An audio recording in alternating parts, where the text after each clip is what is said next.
E-Magazine présente Haïti et l'influence étrangère de Clément Magloire, lu par René Amanton. Cette thèse a été soumise par le plus grand journaliste de son temps, M. Clément Magloire, après la poussée révolutionnaire de 1908 qui essaya infructueusement au renversement du gouvernement du général Nord Alexis. M. Anténor Firmin et consorts se réfugient dans les légations étrangères après avoir été copieusement battus par les troupes de l'armée d'Haïti et les adhérents du régime Nord Alexis. Ces ambassades étrangères refusèrent de livrer les fauteurs de troubles à la justice haïtienne malgré la demande réitérée du président Nord Alexis. Dans la suite, M. Clément Magloire écrira sur les colonnes de son journal: une chose a certainement frappé tous les esprits dans les derniers événements dont notre pays a été le théâtre.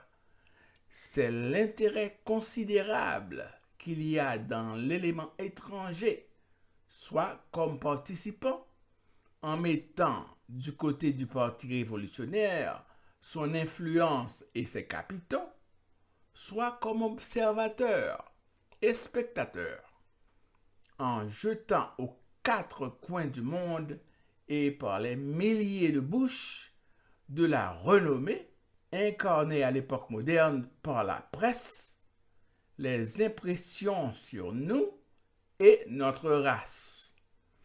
Il est incontestablement acquis à l'histoire que ces derniers événements ont surtout été l'œuvre de l'immigration étrangère.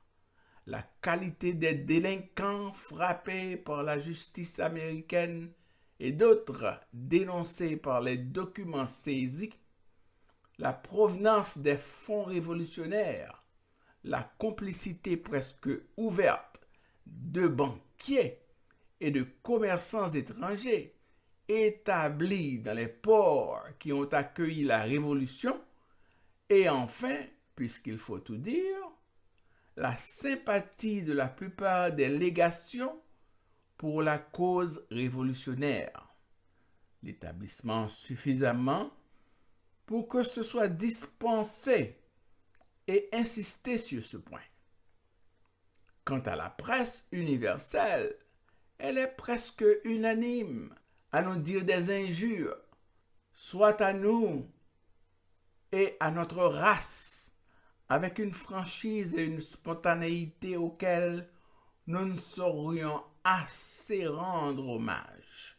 L'infériorité de la race noire, disent-ils, l'état de régression de la société haïtienne, les particularités, les burlesques des rejetons humains, de la souche africaine depuis la couleur de la peau jusqu'aux couleurs de la sueur. Voilà le thème négatif sur lequel on tour à tour la bonne humeur, l'esprit de sarcasme, aussi bien que la mauvaise foi et l'ignorance parfois familière de la partie blanche de l'humanité latine ou anglo-saxonne. Le journaliste continue. Certes, quelques rares voix ont pu faire discordance dans le concert de malédiction et d'anathèmes organisés en notre honneur. Mais ces notes particulières ont été inspirées soit par des motifs d'intérêt personnel, tout en restant généreux, soit par des nécessités de position telles que l'obligation pour certains journaux politiques français de ne jamais tomber d'accord avec des confrères adverses.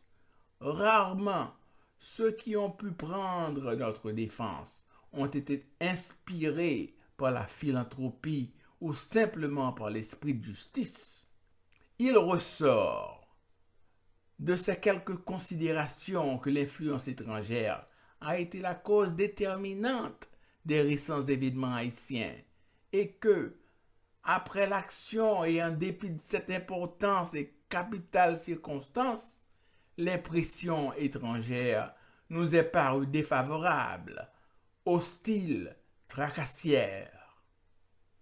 Une fois de plus, la race noire sait à quoi s'en tenir sur les sentiments d'universelle fraternité et sur l'esprit d'universelle justice auquel elle est éternellement inclinée à croire.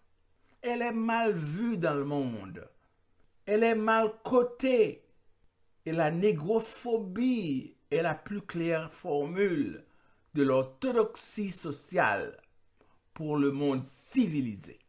Il en a été ainsi dès l'origine. Il en est encore ainsi actuellement. Aujourd'hui, en dépit d'un apparent défaut de mémoire dans notre société, la postérité aura retenu le nom de l'éminent journaliste Clément Magloire, un nom qui devait être à jamais gravé dans les annales de notre histoire de peuple.